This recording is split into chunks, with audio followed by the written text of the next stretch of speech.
Hey guys, Mike Drober here from 10 Legion Pictures, and today I'm going to talk about one of our main props for our upcoming short film Doomsday Kids, the MRT Battle Droid. We're going to talk about how I built it, what materials I used, and a little bit about the process. I think out of all the pieces, the helmet was the toughest part for me to build. There was a lot of trial and error. This is the first helmet I built. It's pretty terrible. Has a cone shape, and the face, the original face I made out of EVA foam, and it looked too cartoony. So then I found the template for Evil Ted Smith. This is the first one I've made. As you can see, it's way too small. I guess Evil Ted has a small head. The third helmet I think I finally got right.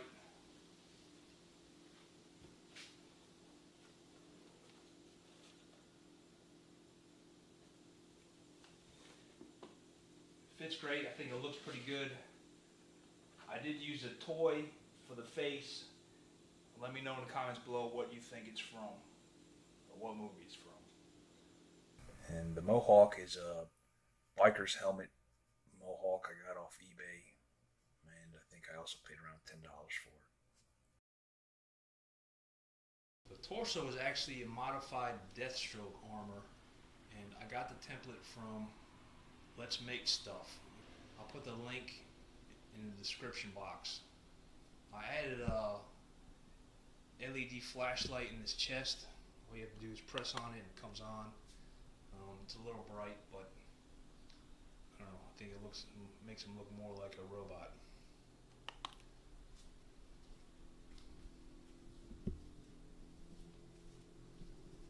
This is the back.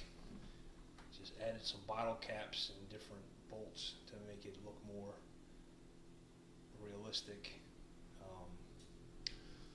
I did originally paint it green, but then I figured, well, that's not going to work in front of the green screen, so I inked on several layers of black, gloss black, and actually it came out pretty good, especially when lights are flashing off it. It gives it a metallic type look. The legs consist of 3 pieces: thigh piece, the knee and shin guard, and the lower shin guard. So like I said, the legs are made out of 3 pieces. This is the upper thigh piece. Just slides on. There's a piece of Velcro inside here that attaches to my stretchy pants. The next piece is a dirt bike knee guard. I think I paid $25 on Amazon. Got it on Amazon.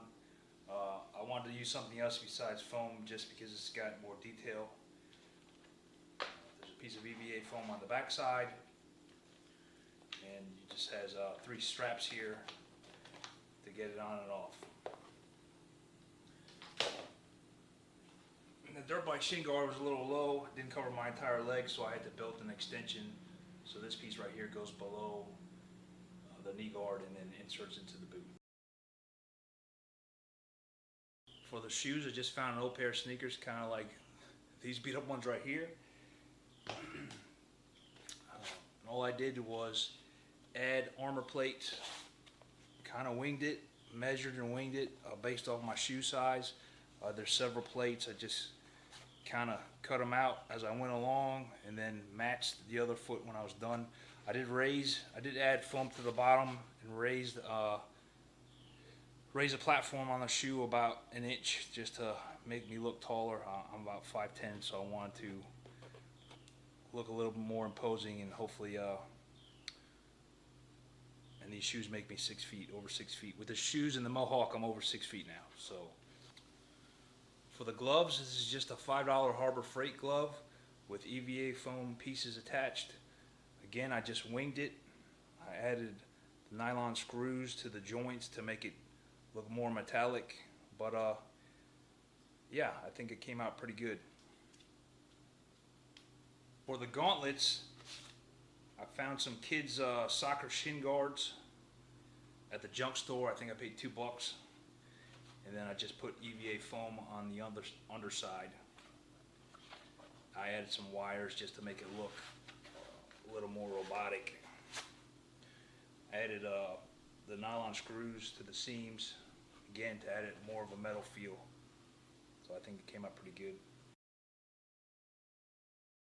As far as tools are concerned, you really don't need much. I mean, you need a box cutter and a lot of razor blades.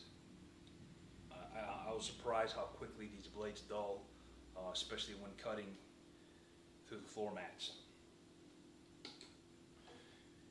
Then you do need a heat gun to help shape the pieces. I mean, a lot of these pieces have curvature to them, so you need a heat gun. Then really the third and final tool I had is a Dremel.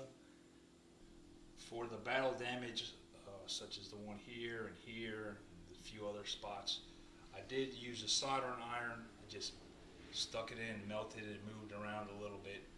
That's one of the tools I did forget to mention, but it was a soldering iron I bought from Home Depot, and I think you can pick one up for like $10. Couple more spots. I just burnt in to add more realistic effect. The torso here was built out of floor mats. I bought these at Lowe's, I think for $25 for a set of 4, just your standard floor mats. Then the arms and the other pieces were made with 1/4-inch foam that you could buy online.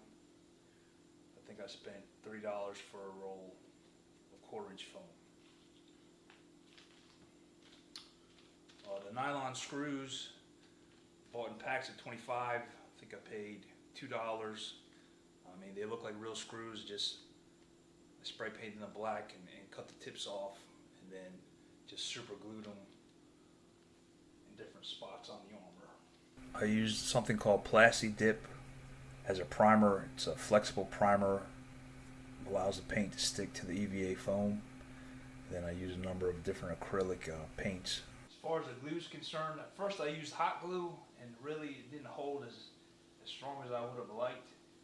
And then I found out about contact cement, and again I had some problems using this in the beginning because I think I was adding too much. You basically have to put a very thin layer and wait till it's almost dry before connecting the two pieces together. And so after I learned how to use it correctly, I mean, it works great, holds great. That's the majority of the glue I used. Of course, I used super glue for the fake screws and other little doodads throughout the armor.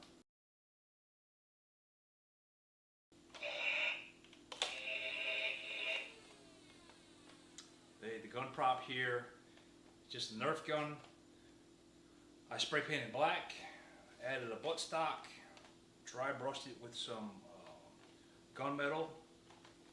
I added a cheap scope I found at a junk store for $1. I painted the front silver and added some weathering to make it look like it got a burnt effect. But yeah, I think it's a Nerf zombie gun, zombie apocalypse gun. I don't know. I stole it from my son, and but yeah, it came out pretty good. Well, guys, that wraps things up for our MRT EVA foam robot build. I think I covered everything, but if not, please let me know in the comments, and I will address anything I missed.